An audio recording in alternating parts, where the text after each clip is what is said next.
All right, here he is. We've been talking about this storm for several days now. We officially have Tropical Storm Bill that continues to churn in the Gulf of Mexico, now a closed center of circulation with lots of moisture, all of this heading toward the Texas coast in the next 12 to 24 hours. Here are the latest official numbers. Bill has winds of 50 miles an hour.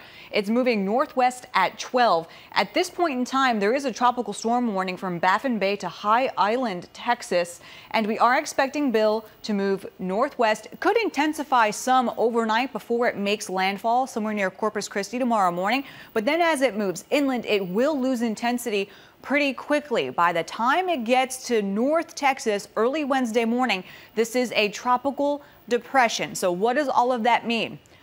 Regardless of how strong this is in terms of wind, this is going to be a big rainmaker for all of us. I wanted to zoom in closer just to show you the official track. A lot of folks kind of stick with where this line is. Well, that's the center of circulation. That's where the system is going to be. I don't want you to look at the line. Look at the cone. This can still shift east or west. The farther west it goes, the better off more of us will be. But if it gets even closer to Dallas and Fort Worth, we're talking even more rain in a lot of areas, and by more rain and a lot of rain, enough to produce flash flooding. We have our flash flood watch in place for everyone. That starts tomorrow at 7 a.m.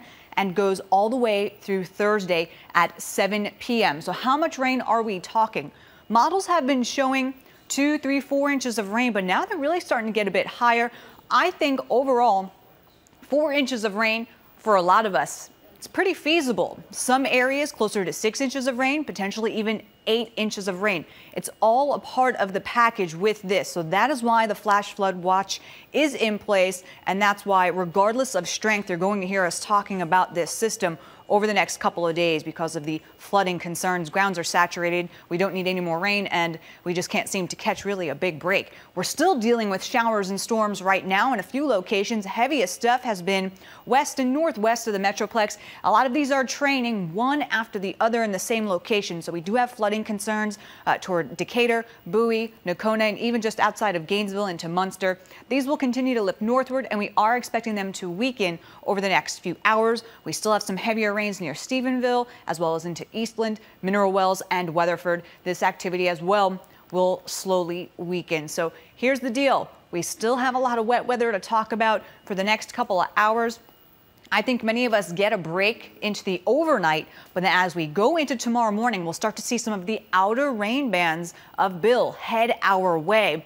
In these individual rain bands, as the day goes on, we could have rotating thunderstorms. That's a possibility. So we're talking even an isolated tornado potential for your Tuesday afternoon and evening, as well as going into Wednesday. We are expecting that center of circulation to be closer to North Texas by Wednesday late morning and into the afternoon. And notice as we see all of this wet weather come through, just a tremendous amount of rain continuing through our Wednesday, and eventually this guy gets out of here on Thursday.